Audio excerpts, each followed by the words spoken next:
प्रिय विद्यार्थियों, हिंदी की कक्षा में आपका स्वागत है। आज हम लोग महादेवी वर्मा द्वारा रचित भक्तिन पाठ को पढ़ेंगे। तो आइए भक्तिन पाठ को पढ़ने से पहले हम लोग महादेवी वर्मा के संबंध में कुछ बातों को जान लेते हैं, अर्थात उनका संक्षिप्त परिचय प्राप्त कर लेते हैं। महादेवी वर्मा हिंदी साहित्य में छायावाद के 4 प्रमुख स्तंभों में से एक मानी जाती है। जो छायावाद के 4 प्रमुख स्तंभ हैं, प्रसाद, पंत, निराला और महादेवी, इन चारों में से वे एक हैं। तो आइए अब उनके संबंध में कुछ और बातों को जानते हैं। उनका जन्म 1907 ईस्वी में उत्तर प्रदेश के फारुखाबाद में हुआ था। कब हुआ था? 1907 में उत्तर प्रदेश के फारुखाबाद में हुआ था। इनके पिता का नाम गोविंद प्रसाद वर्मा था तथा इनकी माता का नाम हेमरानी देवी था। इनकी शिक्षा इंदौर तथा प्रयाग में हुई थी। कहाँ हुई थी? इंदौर तथा प्रयाग में। इन्होंने प्रयाग विश्वविद्यालय से एमए संस्कृत की परीक्षा पास की थी, अर्थात ये एमए इन संस्कृत थी। हिंदी संस्कृत में इन्होंने एमए किया था। ये प्रयाग महिला विद्यापीठ के प्राचार्य पद पर भी कार्यरत रहीं। महादेवी जी आजीवन अध्ययन अध्यापन का कार्य करती रहीं। 1956 ईस्वी में भारत सरकार ने इनको पद्म भूषण की उपाधि से विभूषित किया। कब? 1956 ईस्वी में पद्म विभूषण की उपाधि से विभूषित किया। उत्तर प्रदेश हिंदी संस्थान ने इनको भारती सम्मान प्रदान किया। सन 1883 ईस्वी में इनकी जो प्रसिद्ध रचना है यामा संग्रह पर उनको ज्ञानपीठ पुरस्कार प्राप्त हुआ। इनकी जो प्रमुख रचनाएं हैं, आइए हम लोग उसके संबंध में भी जान लेते हैं। दीपशिखा, यामा ये काव्य संग्रह हैं। श्रृंखला की कड़ियाँ, आपदा, संकल्पिता, भारतीय संस्कृति के स्वर निबंध संग्रह, अतीत के चलचित्र, स्मृति की रेखाएं, पथ के साथी, मेरा परिवार, संस्मरण रेखा चित्र हैं। इनको जो प्रमुख पुरस्कार प्राप्त हुए मैंने आपको बता दिया। इनकी मृत्यु सन 1887 ईस्वी में इलाहाबाद में हुई थी। संगीत संसार के मानव समुदाय में वही व्यक्ति स्थान और सम्मान पा सकता है, वही जीवित कहा जा सकता है जिसके हृदय और मस्तिष्क ने समुचित विकास पाया हो और जो अपने व्यक्तित्व द्वारा मनुष्य समाज से रागात्मक के अतिरिक्त बौद्धिक संबंध भी स्थापित कर सकने में समर्थ हो। साहित्य सेवी और समाज सेवी दोनों रूपों में महादेवी वर्मा की प्रतिष्ठा रही है, अर्थात इन्होंने साहित्य सेवा भी की और समाज सेवा भी की। महात्मा गांधी की दिखाई राह पर अपना जीवन समर्पित कर उन्होंने शिक्षा और समाज कल्याण के क्षेत्र में निरंतर कार्य किया। किसके दिखाए मार्ग पर?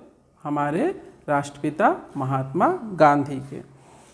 नारी समाज में शिक्षा प्रचार के उद्देश्य से उन्होंने प्रयाग महिला विद्यापीठ की स्थापना की, क्योंकि हमारे समाज में स्त्रियों की शिक्षा को अभी भी उतना महत्व नहीं दिया जाता जितना दिया जाना चाहिए।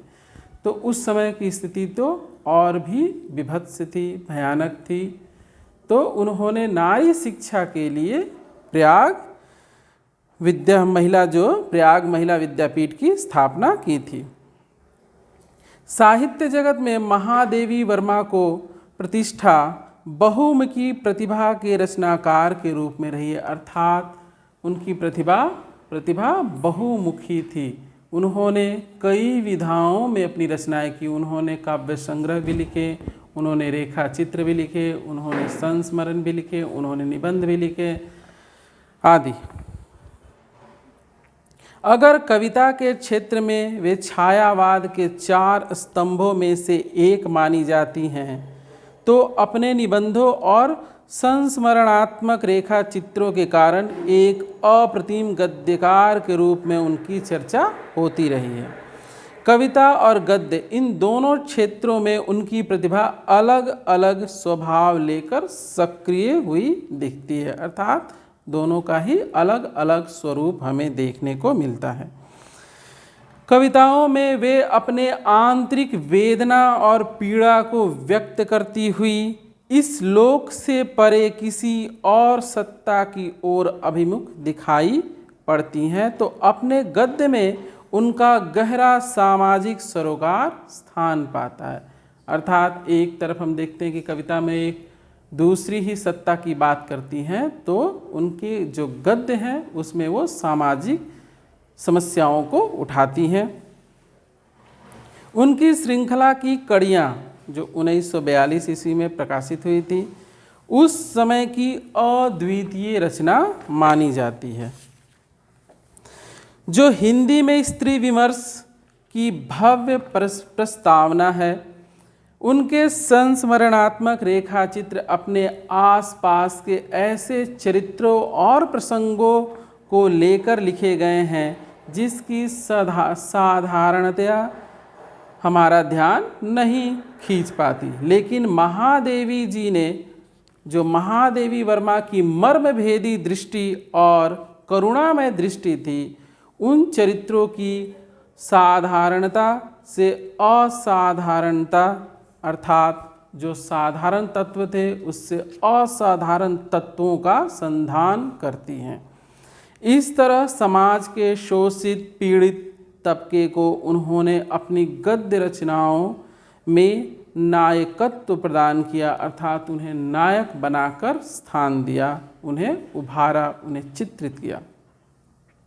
उनके इस प्रयास ने हिंदी के साहित्य समाज पर गहरा असर डाला है कि संस्मरणात्मक रेखा चित्र की विधा के लिए शोषित पीड़ित आम जन को विषय वस्तु के रूप में मान्यता मिल गई है। अब हमारे सामने एक शब्द आया, रेखा चित्र। रेखा चित्र क्या होता है, ये हमारे मन में एक प्रश्न उठता है। तो रेखा चित्र क्या है? अंग्रेजी भाषा का जो स्केच शब्द है, यह अंग्रेजी भाषा के स्केच शब्द का हिंदी रूपांतरण है, अर्थात यह वहाँ से लिया गया है। जैसे स्केच में रेखाओं के माध्यम से किसी व्यक्ति या वस्तु का चित्र प्रस्तुत किया जाता है, ठीक वैसे ही शब्द रेखाओं के माध्यम से किसी व्यक्ति के व्यक्तित्व को उसके समग्र रूप में पाठकों के सम्मुख प्रस्तुत किया जाता है। यह साहित्य की एक विधा है। अब संस्मरण क्या है? तो संस्मरण पूर्व घटित घटनाओं का वर्णन है। तो आज के लिए इतना ही। अगली कक्षा में हम लोग भक्तिन के संबंध में पढ़ेंगे और जानेंगे कि लेखिका इस पाठ के माध्यम से क्या कहती हैं। तो मिलते हैं अगली कक्षा में।